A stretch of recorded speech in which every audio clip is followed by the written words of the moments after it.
Normalmente, cuando analizamos suplementos naturales para aumentar la testosterona, la historia es siempre la misma. Promesas exageradas, evidencia débil y cero efecto real. Pero hoy la historia puede cambiar, porque hay una planta que cuando se analiza con estudios serios, que ha mostrado un aumento estadísticamente significativo en los niveles de testosterona. Y por si fuera poco, también mostró efectos sobre el nivel de azúcar en sangre, el perfil de lípidos y hasta la presión arterial. O sea, estamos hablando de un suplemento natural que no solo quiere opinar de hormonas, sino que decidió meterse con todo el metabolismo. Pero realmente para saber si algo sirve o no, no basta con que a mi tío Pepe le ha ido muy bien tomando tal o cual cosa, ni con que el perrito de la vecina una vez sacó una planta y se volvió el terror del vecindario. Aquí solo hay una salida, datos reales, con estudios reales y con personas reales que nos permitan evaluar la efectividad o no, tanto de remedios naturales como de medicamentos. Y esta no es la excepción. Vamos a analizar una planta de la que casi nadie habla, pero que para sorpresa de muchos, incluida la mía, ha mostrado un efecto real sobre los niveles de testosterona. Para que no piensen que esto es una opinión más, que me convenció mi tío Pepe, o tal vez de que fui testigo como Firulais no dejaba ninguna mínima del vecindario sin cuartel. Hoy nos vamos a basar en el nivel más alto de evidencia científica para discutir este tema, un metaanálisis. En este canal vas a encontrar información de urología explicada con claridad, con evidencia real y sin mito. Vamos a compartir la información científica más relevante, pero también vamos a cuestionar. Porque hoy en día la palabra ciencia se llega a usar casi como un sello mágico. Y esto puede llegar a generar una falacia de autoridad. Dar algo por verdadero solo porque aparece en un estudio científico, aunque este estudio no tenga rigor ni peso real. Por eso es importante también poder entender lo que es la jerarquía de la evidencia, donde dicho de manera muy sencilla, la opinión de un experto no va a pesar lo mismo que un estudio bien diseñado. Y un solo estudio no pesa lo mismo que la suma de varios estudios que se encuentran analizando el mismo tema. Mientras más estudios buenos tengamos y los podamos juntar, más fuerte es la conclusión a la que podemos llegar. Y esto se llama un metaanálisis. Tiene lógica, ¿no? El objetivo es ayudarte a entender tu salud con ciencia y no con opiniones. Pero, ¿por qué importa tanto la testosterona? Pues la testosterona no solo influye en el deseo sexual o la energía, también regula la masa muscular, la fortaleza ósea y hasta el metabolismo, entre muchas otras funciones. Cuando sus niveles bajan, algunas personas pueden experimentar fatiga, pérdida de músculo, disminución del rendimiento físico y cambios en el estado de ánimo. Por eso es que tanta gente busca maneras de poder optimizarla. Pero no cualquier estrategia funciona y no todos los suplementos tienen evidencia real. Así que entender que sí sirve, que no, es clave para poder cuidar tu salud. Y esto no es una planta moderna, es una de las plantas medicinales más antiguas registradas en la historia humana, el fenogreco. Es una hierba nativa de la región mediterránea del sur de Europa y de Asia Occidental. Sus semillas, que curiosamente huelen y saben como jarabe de maple, se han usado como especia, como medicina tradicional y hasta como saborizante en alimentos, bebidas e incluso tabaco. Dicen que el sabor es particular. Si tú ya lo probaste, déjame tu veredicto aquí abajo en los comentarios. El fenogreco ha acompañado a las civilizaciones desde hace miles de años. Los arqueólogos han encontrado semillas de fenogreco en las tumbas egipcias de más de 4000 años de antigüedad. Los egipcios lo usaban para embalsamar, pero también como planta medicinal, como un tónico para enemigos. En la India, la medicina ayurvédica lo describía como un tónico para la fuerza, la digestión y la vitalidad, mucho antes de que existieran los suplementos naturales. Por otra parte, los griegos y los romanos también lo usaban. Plinio el Viejo lo mencionaba como un remedio para fortalecer el vigor. Y los gladiadores supuestamente lo consumían buscando aumentar la masa muscular y recuperarse más rápido. Durante la Edad Media, los comerciantes árabes lo llevaban por todo el Mediterráneo, convirtiéndolo en una planta valiosa para la salud y la energía. Y hoy, el fenogreco sigue siendo popular, pero no está regulado como un medicamento. La FDA en Estados Unidos lo clasifica como un suplemento alimenticio. Y en México ocurre lo mismo. Cofepris lo considera un suplemento, no un fármaco. Eso significa que la calidad, la concentración y la pureza pueden variar mucho de una marca a otra. Así que sí, es una planta antigua con una historia increíble, pero ¿cómo se supone que funciona? Ahora hablemos de qué se sabe o cómo pensamos que funciona el fenómeno. Pues este tiene dos compuestos, unos llamados saponinas y un precursor llamado diosgenina. En teoría estos compuestos pueden influir en la producción hormonal y la teoría es la siguiente. La sustancia llamada diosgenina produce hormonas esteroideas. En laboratorio, es decir, en tubos de ensayo, esta similitud hizo pensar que podría actuar como un precursor esteroidal, es decir, como una especie de pieza de partida para poder fabricar hormonas como la testosterona. El problema es que esto se ha demostrado únicamente en condiciones de laboratorio y, por desgracia, pues ninguno de nosotros vive dentro del tubo de ensayo. Hasta el día de hoy no existe evidencia sólida de que el cuerpo humano convierta directamente la diosgenina del fenogreco en testosterona. O sea, no te tomas fenogreco y mágicamente tu cuerpo dice, perfecto, pues vamos a hacer más testosterona. Así que de entrada esta información hay que tomarla con cautela. Otra hipótesis es que el fenogreco podría disminuir la actividad de la enzima aromatasa. Esta enzima se encarga de convertir la testosterona en estrógeno. Esto nos diría que al reducir esta enzima, vamos a aumentar la testosterona que tenemos disponible en el organismo. Pero otra vez, este efecto se observó principalmente en estudios de laboratorio. Y pasar de un tubo de ensayo al cuerpo humano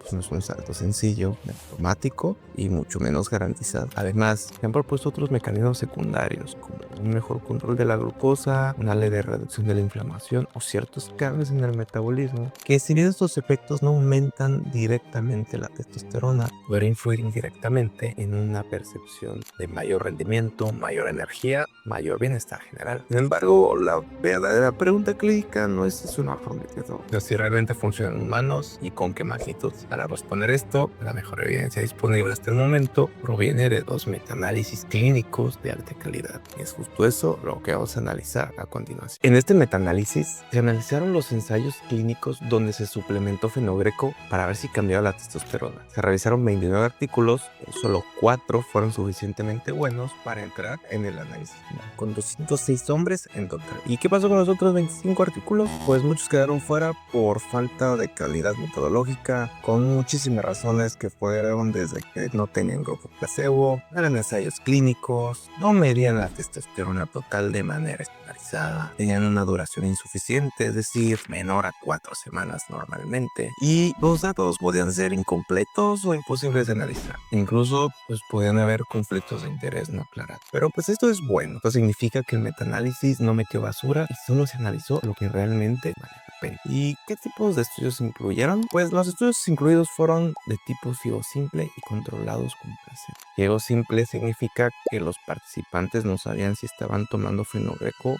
placebo, pero pues los investigadores sí que lo sabían. ¿Y esto por qué importa? Pues porque reduce mucho las expectativas y disminuye el efecto placebo. Así los resultados son más objetivos. ¿Y qué significa controlado con placebo? Pues que el suplemento se comparó con una cápsula idéntica, pero sin el principio activo, o sea, el fenogreco. Y esto es clave para separar lo que realmente es el fenogreco de lo que solo hace la amiga. Ahora sí, pues los resultados que encontraron, pues para sorpresa, sí hubo un aumento de testosterona. No fue dramático, pero fue real. No es magia, no es milagro, no es folclore. Es un pequeño empujón, pero antes de hablar si algo sube o no sube la testosterona, pues aclaremos algo fundamental. No existe un número perfecto de testosterona para todos los hombres, que esta cambie con la edad, con el peso, con el sueño, con el estrés, con el ejercicio, la salud metabólica, es ciclo circadiano. Pero aún así, de forma general, se aceptan como un rango más o menos aceptado en adultos, pues de 300 a 1000 nanogramos por decilitro. Entonces, ¿qué tan pequeño es este aumento que hubo? Pues en promedio el metaanálisis encontró un aumento de 0.85 nanogramos por mililitro. Y aquí viene la parte importante donde no hay que confundirnos con las unidades. Los rangos normales que te acabo de mencionar se expresan en nanogramos por decilitros, pero el resultado del metaanálisis fue en nanogramos por mililitro. Y ojo, un nanogramo por mililitro equivale a 100 nanogramos con decilitro. O sea, 0.85 realmente es un 85. Para entenderlo mejor con un ejemplo, si tu testosterona era de 250, te podría subir hasta 336. Te va a convertir en Thor, pero pues está un poco baja, puedes notar algo de mejoría. Lo bueno que algo importante, la I2 o I cuadrada fue del 81%. ¿Y esto qué significa? Pues que hubo mucha heterogeneidad entre los distintos estudios. Es decir, que estos no encontraron exactamente el mismo efecto. A unos les funcionó más, a otros menos. Y pues esto es justamente también lo que vemos en la vida real. En este otro metaanálisis nos amplía la mirada porque no solo evalúa la testosterona, sino también la masa muscular, fuerza y composición corporal, pero en deportistas. Se analizaron 393 estudios iniciales, quedando finalmente 7 ensayos clínicos, doble ciego, controlados con placebo. Los resultados, aquí el efecto de la testosterona fue un poco menor en comparación con el metaanálisis previo, pero aún con significancia estadística, encontrando un aumento de 0.32 nanogramos por mililitro, que en términos prácticos quedaría en 32 nanogramos sobre decilitro. Y pues ya les hablo mucho de significancia estadística, pero ¿esto qué significa? Significa que el aumento es muy poco probable que se deba únicamente a un resultado producto del azar. En otras palabras, aunque el aumento sea modesto, podemos tener la confianza de que el fenogreco sí tuvo un efecto real en los dos tipos de estudios en los niveles de testosterona. Pero, ¿a quién le funcionó y a quién? Y viene lo interesante. Eres un hombre joven, sano, con testosterona normal, pues el efecto probablemente será casi imperceptible. Pero si estás en el límite bajo, normal, con un poquito de sobrepeso, con la glucosa algo elevada, pues el fenogreco puede darte un empujoncito. Y aquí es donde se pone todavía más interesante desde el punto de vista fisiológico.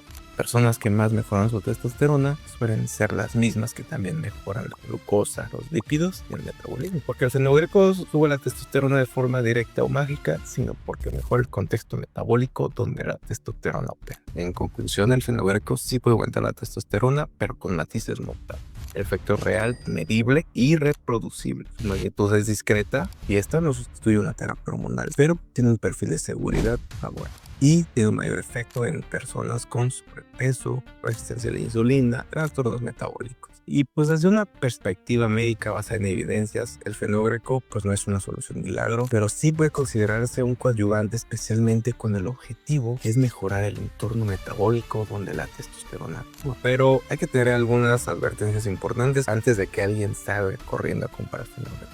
No sustituye la terapia hormonal, no va a sustituir un tratamiento médico y no reemplaza hábitos, ejercicio, sueño o nutrición. Su efecto, recordemos que depende mucho del contexto de cada persona. Entonces, ¿vale la pena usarlo para aumentar la testosterona? O si esperas cambios grandes, no. Si buscas una ayuda pequeña pero real, con un buen margen de seguridad, podría ser una excelente opción. Entonces, la evidencia existe, pero es limitada y discreta, con mucha variabilidad entre personas. Y lo más honesto que te puedo decir y concluir es que pues el fenogreco tiene un efecto real, pero discreto. Así que si tú llegaste a este video solo por la testosterona, está bien. Pero el fenogreco es como ese amigo que no es el más guapo, pero cocina delicioso, tiene un buen carro y encima te explica física cuántica.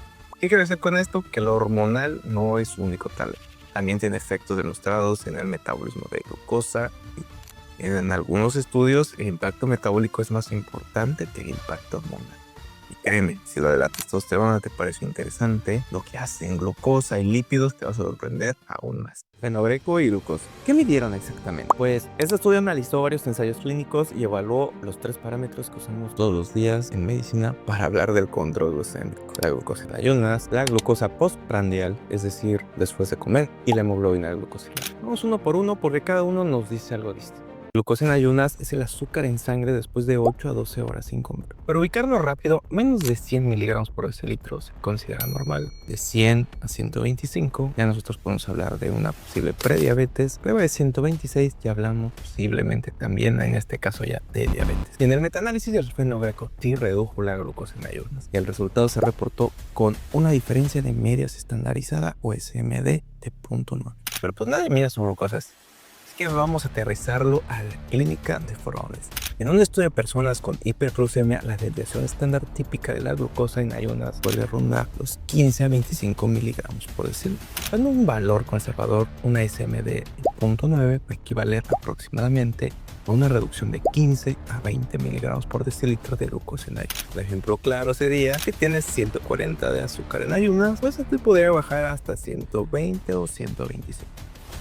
Pues nada mal, ¿no? Ahora viene, la glucosa postprandial es la que se mide 1 o 2 horas después de comer. Este valor nos dice qué tan fuerte es que llegas a tener picos de azúcar. Muchas veces aquí es donde empieza el problema metabólico o la resistencia a insulina. El estudio del efecto del fenogreco fue incluso mayor, con una SMD de 1.3, lo que indica un efecto grande. Dando la misma lógica clínica, esto se traduce en aproximadamente una reducción de 20 a 30 miligramos por decilitro de glucosa después de comer. Un ejemplo sencillo: si después de comer el azúcar se te subía hasta 210, con fenogreco ese pico podría bajar a 180 o 190 miligramos por decilitro. Ojo, no te da permiso de comer mal, pero sí puede amortiguar el subido. Y esto tiene sentido porque el fenogreco es rico en fibra soluble, que va a ralentizar la absorción de carbohidratos y hace que la glucosa suba más lento y suba menos. Es que el valor más importante a largo plazo es la hemoglobina glucósica. Este marcador refleja el promedio de tu glucosa durante los últimos 3 meses. No va a bajar con un buen día ni con una buena semana portándose bien. Es que no puedes engañar a tu médico de si te has tomado o no tus medicamentos. En este metaanálisis el fenogreco logró una reducción con una SMD de 0.43. Un efecto pequeño moderado, pero pues al final de cuentas es real. Eso nos permite estimar una reducción aproximada de 0.4 a 0.6 de hemoglobina. Es decir, si la tenías en 8.2%, pues puede bajar de 7.6 a 7.5. Pues se puede cambiar el riesgo, el pronóstico y hablarnos un mejor concepto. Entonces, aterrizando los resultados a la vida real, el efecto del fenogreco en dicho estudio sería con una disminución de glucosa en ayunas de 15 a 20 miligramos por decilitro, una disminución de la glucosa postprandial aproximadamente de 20 a 30 miligramos por decilitro, y una disminución de la hemoglobina glucósica de 0.4-0.6%. Pero ahí no se queda la evidencia. Hay otro metaanálisis muy sólido publicado en Pharmacological Research que analizó 29 ensayos clínicos aleatorizados en personas con alteraciones metabólicas. El fenogreco logró reducir la glucosa en ayunas en promedio de 16.7 miligramos por decilitro.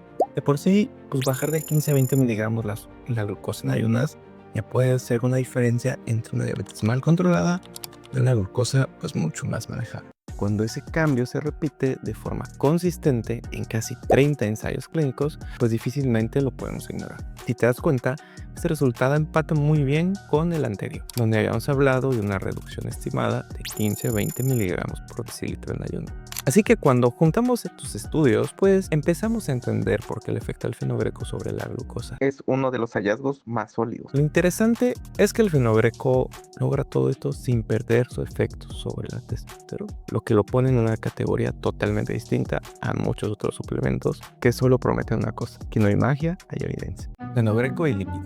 Ya vimos su impacto en la testosterona. También vimos qué hace con el azúcar en sangre. Pero ¿ahí se acaba la historia del fenogreco? ¿O todavía hay algo que tenga que decir sobre las grasas en sangre? Pues vamos a desmenuzar este último metaanálisis que estábamos viendo, que ha publicado en Pharmacological Research, el mismo que ya analizamos para la glucosa. Empecemos con los triglicéridos. En este metaanálisis, el fenogreco logró una reducción en promedio de 20 miligramos por decilitro en triglicéridos, llevándolo a la consulta. Si una persona tenía 200, pues este podría bajar alrededor de 180. No te normaliza, pero sí te mueve en la dirección correcta. ¿Y por qué esto importa? Pues porque bajar los triglicéridos no es un cambio trivial. Se asocia con menor riesgo cardiovascular, menor lipotoxicidad, mejor perfil metabólico global. Y eso suma, sobre todo si la persona tiene resistencia a la insulina. Además de bajar los triglicéridos, en el mismo estudio también aumentó el colesterol bueno, el HDL. En promedio fue de 3.5 el aumento. Y si alguien tenía de 38, pues este podría subir hasta 41 o 42. Y cualquiera que vea perfiles lipídicos sabe que subir el HDL cuesta trabajo. Y este no es solo un número, es parte de un sistema que ayuda a remover colesterol de las arterias, a mejorar la función endotelial, a reducir el riesgo cardiovascular. Así que este aumento, aunque parezca modesto, sí es importante. También hay otro metaanálisis independiente publicado en el Journal of Pharmacology que analizó específicamente el efecto del fenogreco sobre los lípidos en sangre. En este estudio se incluyeron 2 ensayos clínicos aleatorizados con más de 500 participantes, y aquí los hallazgos van en la misma dirección: una reducción total del colesterol de 9 a 10 miligramos por decilitro, la reducción de los triglicéridos de 14 miligramos por decilitro, una reducción del LDL, el llamado colesterol malo, de 6 a 7 miligramos por decilitro, y un aumento del colesterol bueno de 3.5 miligramos por decilitro. Pero para cerrar este apartado de lípidos vale la pena sumar un último metaanálisis. Este se publicó en Wiley, que valoró 15 ensayos clínicos aleatorizados y analizó directamente el efecto del fenogreco sobre el perfil lipídico humano, corroborando lo que ya vimos en los estudios previos. Y comparando contra controles, el fenogreco logró reducir en promedio el colesterol total en 14 miligramos por decilitro, el colesterol malo en 9 miligramos por decilitro, los triglicéridos en 11, y además logró aumentar el LDL en aproximadamente 1 miligramo por decilitro. Así que resumido, lo que muestran estos 3 estudios: una disminución del colesterol total, del colesterol malo, que es el LDL, también disminuir los triglicéridos, y aumenta el colesterol bueno, que es el HDL. Esos cambios son modestos pero consistentes y clínicamente relevantes, porque cuando se suman con el tiempo, importa. Vaya que hace de todo el fenogreco. Pero para ser justos, todavía le falta decir una cosa más. Esto es su efecto sobre la presión arterial. Pero primero algo rápido e importante. Cuando te toman la presión y te dicen, por ejemplo, que es 120/80, estas dos cifras no son lo mismo. La primera es la presión arterial sistólica, que es el número de arriba. Y es la presión que hay cuando el corazón se contrae y bombea sangre. Lo normal es que sean 120 milímetros de mercurio. En cambio, la presión diastólica, que es el número de abajo, es la presión que hay cuando el corazón se relaja. Esto lo normal es que sea de 80 milímetros de mercurio. El metaanálisis reciente publicado en High Blood Pressure and Cardiovascular Prevention, que analizó ensayos clínicos aleatorizados en humanos evaluando el consumo de la semilla de fenogreco, que midieron dos cosas muy claras: la presión arterial sistólica y la presión arterial diastólica. Es decir, la presión de arriba del número de arriba y la del número de abajo. Cuando se analizaron los estudios en conjunto, el fenogreco logró reducir la presión sistólica en promedio 3.5 milímetros de mercurio. Puede sonar poco, pero en términos cardiovasculares, una reducción de 3 a 5 milímetros de mercurio puede importar, y una persona con una presión de 145/90 podría bajar algo cercano a 142/90. No normalizarla por sí solo, pero pues suma. Y la presión diastólica, o sea que el resultado fue distinto. El análisis global y el efecto sobre la presión diastólica no fue estadísticamente significativo, es decir, no hubo efecto. En fin, no siempre se gana, pero la evidencia no para ahí. Ahora volvemos con nuestro viejo estudio publicado en el Pharmacological Research, ¿sí? El que ya usamos para analizar la glucosa y los lípidos. También valoró la presión arterial y nuevamente se encontró que el fenogreco logró una reducción de 3 a 4 milímetros de mercurio, mientras que el efecto sobre la presión diastólica fue menor y no siempre significativo. Pero otra vez el mensaje se repite y no estamos viendo un efecto aislado. Estamos viendo pequeños cambios, pero consistentes, que cuando esos cambios se suman, especialmente en personas con riesgo metabólico, empiezan a importar. Pues ya vimos que no es solo testosterona, no es solo azúcar, no es solo lípidos, ni solo la presión arterial. Es una planta con efectos reales, modestos pero consistentes, principalmente cuando se analiza con datos serios. Ahora, como siempre, me interesa mucho saber qué piensas tú. Déjame en los comentarios tus dudas, tus preguntas o qué otros temas te gustaría que platiquemos. Si te pareció interesante, apoya el canal con un me gusta o suscríbete para no perderte nada de información que sí te conviene saber. Y te invito también a ver estos otros videos porque apuesto a que te van a enseñar cosas que seguramente no sabías y más de uno te va a sorprender. Bien, tenemos cursos y libros que estamos desarrollando con exactamente esta filosofía. Datos útiles, prácticos y reales, explicados de forma clara y sin exageración. Gracias por quedarte hasta el final y te mando un abrazo desde donde quiera que nos estés viendo.